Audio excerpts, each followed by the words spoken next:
Hello students, कैसे हो? I hope कि सब अच्छे होंगे।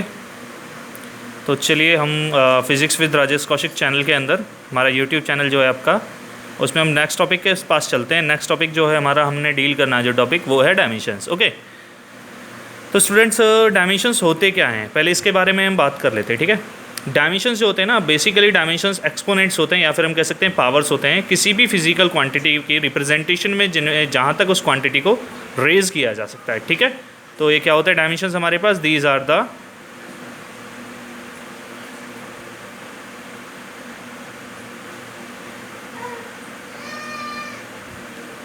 exponents, these are the exponents to which a physical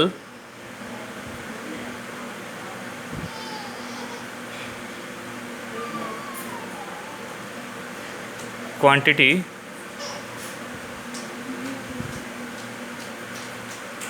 can be raised। Okay, ये होता है स्टूडेंट्स हमारे पास डायमेंशंस। ठीक है, अब हम अगर बात करते हैं तो बेसिकली हमारे पास 7 डायमेंशंस होते हैं वर्ल्ड के अंदर। ठीक है, तो हम उनके बारे में अगर हम बात करने जाते हैं तो सबसे पहला जो आता है, हम यूज़ करते हैं डायमेंशंस ऑफ।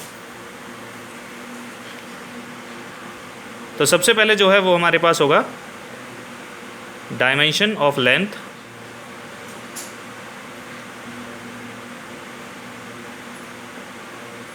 ये होता है स्टूडेंट्स हमारे पास कैपिटल एल। ऐसे ही हम यूज़ करते हैं डायमेंशन ऑफ मास। ये होता है स्टूडेंट्स हमारे पास कैपिटल एम। ठीक है, और अगर हम आगे बढ़ते हैं, अब हमारे पास आता है dimensions of time. Students time के लिए जो हम डायमेंशंस यूज़ करते हैं, that is capital T. After that dimension of current. ठीक है, करंट के लिए जो डायमेंशन हम यूज़ करते हैं, that is capital A. Okay, ये हमारे पास 4 हो चुके हैं। हमारे पास बेसिक जो होते हैं, बेसिक फंडामेंटल यूनिट्स मैंने आपको बताई थी, 7 फंडामेंटल यूनिट्स होती हैं। ठीक है, चलिए मैं एक बारी पहले आपके सामने 7 फंडामेंटल यूनिट्स के हम बारे में बात कर लेते हैं। जो 7 फंडामेंटल यूनिट्स थी, उसमें हमारे पास था मास, सेकंड पर थी हमारे पास लेंथ, थर्ड वन था हमारे पास टाइम। ठीक है, उसके बाद हमने बात की थी किसके बारे में? करंट। करंट के बाद हमारे पास था टेम्परेचर। टेम्परेचर के बाद हमारे पास था इंटेंसिटी। ठीक है, जिसे हमने नाम दिया था ल्यूमिनस इंटेंसिटी का, तो वो हमारे पास था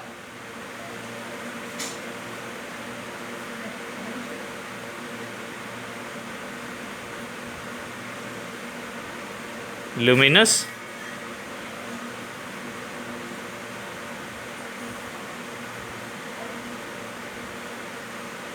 इंटेंसिटी। 1 2 3 4 5 6। ठीक है, 6 हो चुकी हैं। अब हमारे पास एक और रहता है, वो हमारे पास क्या था? Amount of matter. ठीक है, या फिर हम कह सकते हैं उसे अमाउंट ऑफ सब्सटेंस। तो जो लास्ट था हमारे पास, वो था amount of substance. Okay students, ये थे हमारे पास 7 फंडामेंटल जो बेसिक यूनिट्स थी। ठीक है, तो हमें डायमेंशंस में हमारे पास क्या होगा? डायमेंशंस में किसी भी क्वांटिटी को इन्हीं टर्म्स में हम रिप्रेजेंट करते हैं। ठीक है, तो हमारे पास क्या था? देखो, यहाँ तक हम कर चुके थे करंट तक। ठीक है, करंट के बाद हमारे पास 7 फंडामेंटल यूनिट्स में अगर हम देखते हैं तो हमारे पास क्या है? आगे टेम्परेचर है। ठीक है, तो सेम प्रोसेस में हम यूज़ करते हैं dimension of temperature. Students, temperature के लिए हम यूज़ करते हैं केल्विन। ठीक है, के हो चुका है। उसके बाद हमारे पास है ल्यूमिनस इंटेंसिटी के लिए dimensions of luminous intensity.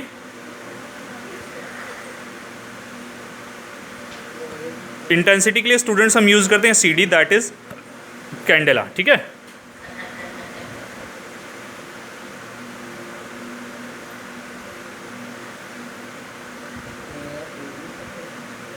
Okay. अब जो हमारे पास लास्ट वन बचता है, लास्ट वन था हमारे पास amount of substance, dimension of amount of substance, substance के लिए जो हमारे पास था वो था मोल। ठीक है स्टूडेंट्स, तो ये हमारे पास होते हैं बेसिक डायमेंशंस। ठीक है, चेक कर लीजिए एक बारी, स्क्रीनशॉट लेना है स्क्रीनशॉट ले लीजिए।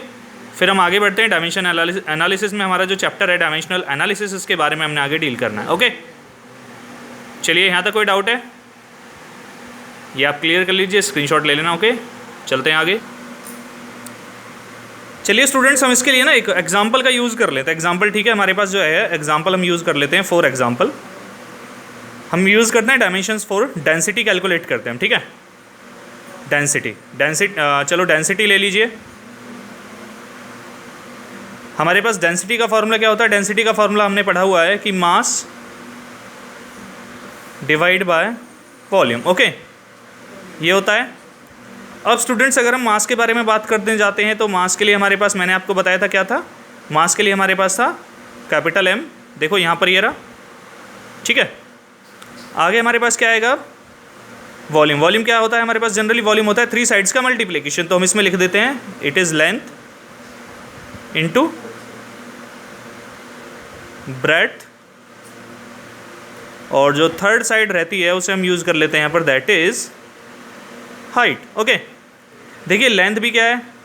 लेंथ के लिए तो हमारे पास था कैपिटल एल। ठीक है, ब्रेड भी हमारे पास लेंथ ही होता है और हाइट भी हमारे पास लेंथ होता है। तो हमारे पास अब जो डेंसिटी के लिए फॉर्मूला आता है that is density which is equals to capital M. ठीक है, और लेंथ के लिए एल, ब्रेड के लिए एल और हाइट के लिए एल। तो हमारे पास जो रिजल्ट आता है कुछ इस तरह से। तो हम इसे फाइनली लिख सकते हैं M L minus 3। Okay students, तो डेंसिटी के लिए हमारे पास क्या फॉर्मेशन आती है? डेंसिटी की फॉर्मेशन हमारे पास आती है M L minus 3। These are the dimensions for density. Okay, इसी तरह हम डिफरेंट फॉर्मूलेज के डायमेंशंस भी कैलकुलेट कर सकते हैं। ओके,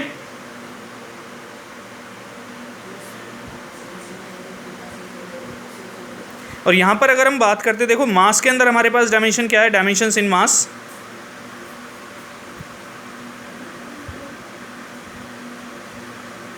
डायमेंशन इन मास। मास के अंदर क्या डायमेंशन है हमारे पास? That is 1।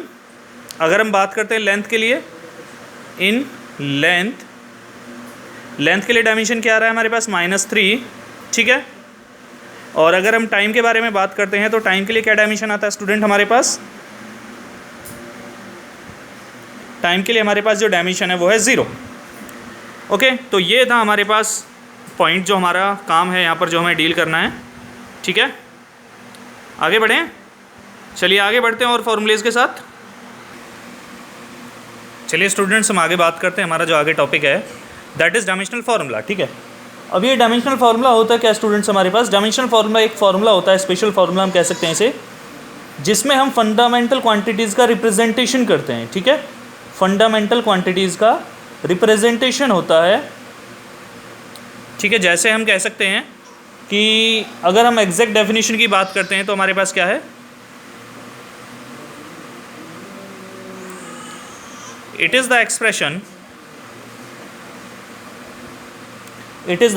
Expression which shows, ठीक है, विच shows how and which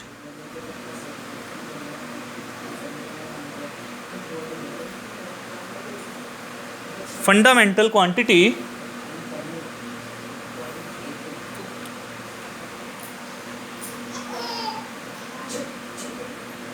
which of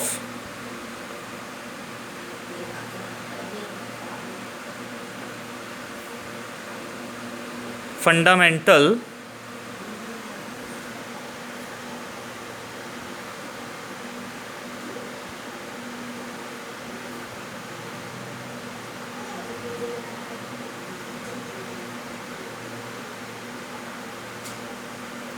fundamental quantities represents the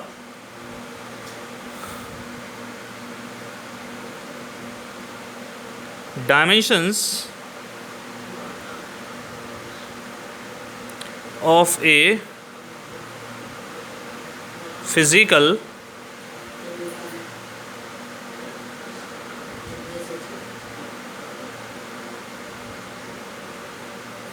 quantity. ठीक है, ये हमारे पास डेफिनेशन होती है जनरली किसकी,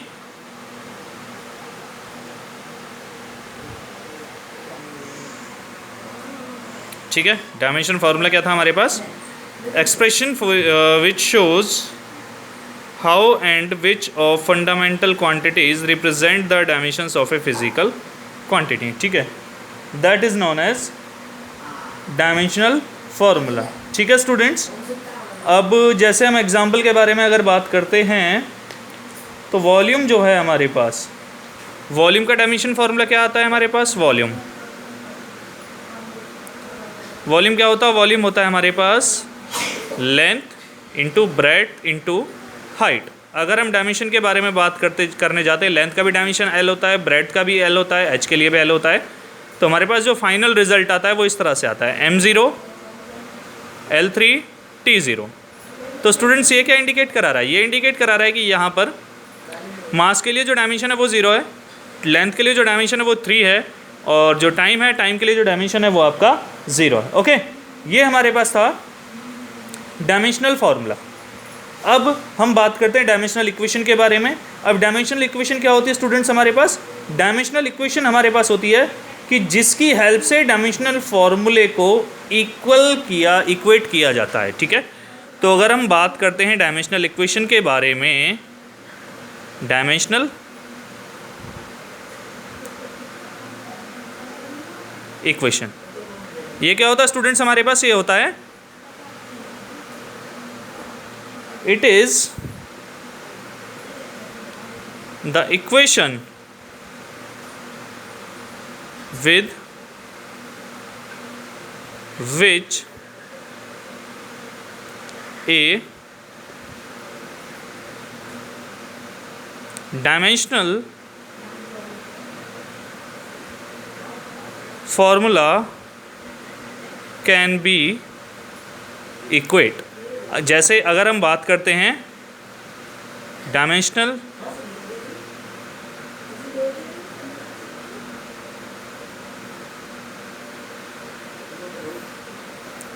इक्वेशन ऑफ फोर्स, अगर हम फोर्स के लिए बात करने जाते हैं तो हमारे पास जो रिजल्ट आता है वो कुछ इस तरह से आता है। ओके,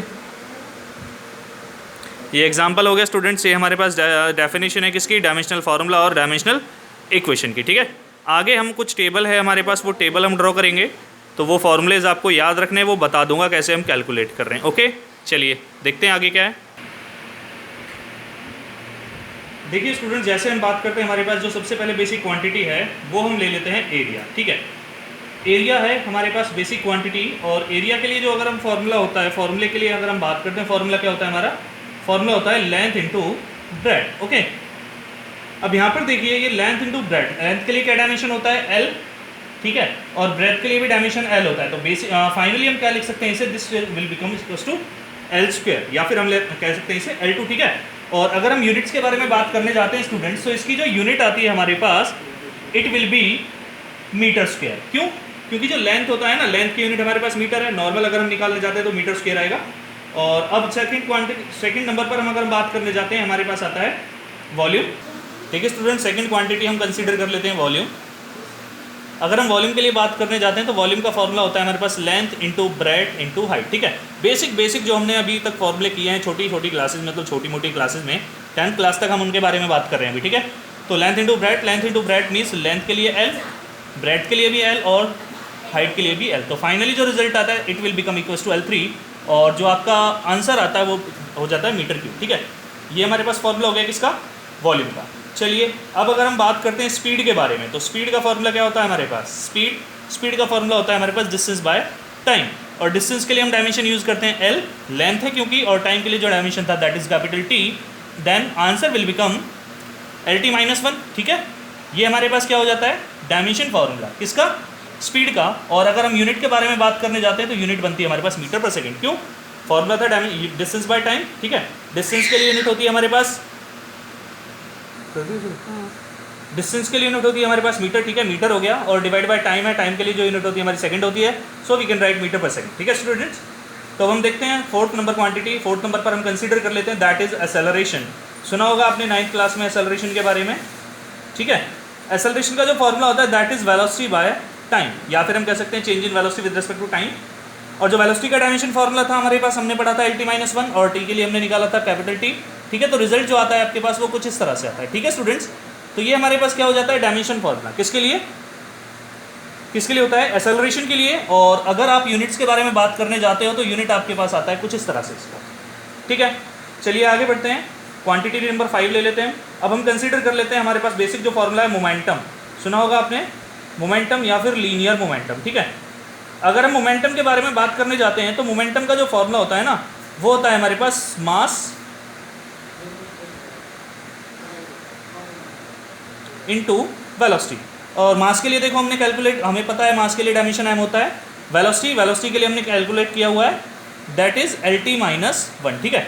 और यूनिट के बारे में अगर बात करने जाते हैं तो मास के लिए यूनिट किलोग्राम, और वेलोसिटी के लिए जो यूनिट होती है हमारी, वो यूनिट हमारे पास आती है स्टूडेंट्स मीटर पर सेकेंड, ठीक है। यूनिट क्वांटिटी नंबर 6 चलते हैं आगे, हम ले लेते हैं फोर्स। सुना होगा आपने फोर्स के बारे में, तो नहीं सुना तो भी कोई बात नहीं, हम आगे डिस्कस करेंगे इस फोर्स के बारे में, ठीक है।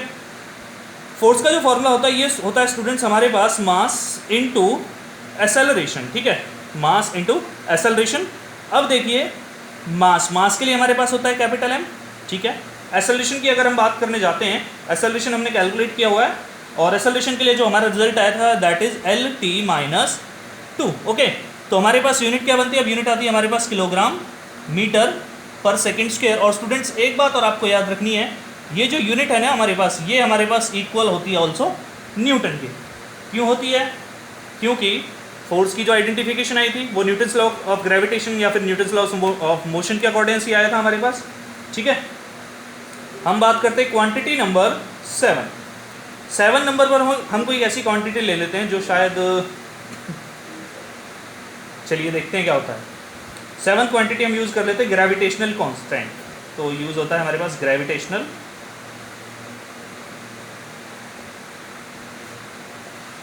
कांस्टेंट, ठीक है। तो सबसे पहले तो बात आती है इसका फॉर्मूला क्या होगा हमारे पास। फॉर्मूला जो होता है देखो आपने पढ़ा होगा Newton's law of gravitation. Newton's law of gravitation के अकॉर्डिंग आपके पास फॉर्मूला था F = G m1 m2 divide by r²। अब ये जो G है यहाँ पर, ये दैट इज ग्रेविटेशनल कांस्टेंट। तो हम अगर फॉर्मूला निकालने जाते हैं तो it will become equal to F × r² divide by m1 × m2, ठीक है स्टूडेंट्स। तो ये फॉर्मूला बनता है हमारे पास न्यूटन्स लॉ ऑफ ग्रेविटेशन के अकॉर्डिंग ग्रेविटेशनल कांस्टेंट का। अब देखते हैं यहाँ पर F क्या है हमारे पास, फोर्स के लिए हमने डायमेंशन निकाला, क्या आया था ML/T-2, ठीक है। आगे क्या है R क्या था, R क्या होता है, R होता है हमारे पास दो बॉडीज के बीच में जो डिस्टेंस होता है। तो यहाँ पर डिस्टेंस हम यूज़ करते हैं L से, तो that is L2 divide by m1 m2 क्या मासेस हैं, तो हम लिख सकते हैं it is product of mass, then it will become equal to square of mass, okay. तो फाइनली हमारे पास जो रिजल्ट आता है स्टूडेंट्स, वो रिजल्ट क्या आता है, हम देखते हैं m-1 L3T-2, ये क्या आता है हमारे पास, ये आता है, क्या आता है, डायमेंशन फॉर्मूला किसका, ग्रेविटेशनल कांस्टेंट, ओके स्टूडेंट्स। अब चलिए हम इसकी यूनिट के बारे में बात कर लेते हैं। देखिए यहाँ पर यूनिट क्या हमारे पास, न्यूटन, तो हम लिख सकते हैं तो इसे that is newton, after that metre square, and after that we can write this will be equals to per coulomb square, okay. ये हमारे पास इसका यूनिट और डायमेंशन फॉर्मूला हो जाता है एक में। तो स्टूडेंट्स हमारे पास कुछ ये सिंपल फॉर्मूलेज हैं जो आपको याद रखने हैं, ओके। और अगर कोई कन्फ्यूज़न रहती है, कोई डाउट रहता है ना आपका, तो आप मेरे से कमेंट बॉक्स में कमेंट करके पूछ सकते हो, ठीक है। चलिए एक बार स्क्रीनशॉट ले लीजिए इसका, या फिर आपको नोट डाउन करना है तो नोट डाउन कर लीजिए, ओके। ये बेसिक फॉर्मूलेज हैं जो हमें याद रखने हैं, और इन्हीं फॉर्मूलेज की हेल्प से हमें आगे का काम अपना कंटिन्यू करना है। आई होप कि आपको समझ आया होगा, ओके। तो क्या करना है आपको, आप अच्छे से जानते हो, बेल आइकन प्रेस करना ना भूलें, और मिलते हैं हम अगली वीडियो में। आगे की जो क्लास होगी उसमें हम डील करेंगे ये जो हमने डायमेंशनल फार्मूले आज डील किए हैं, पढ़े हैं, इनकी एप्लीकेशंस क्या क्या हैं। ओके, चलिए गुड बाय, टेक केयर तब तक के लिए।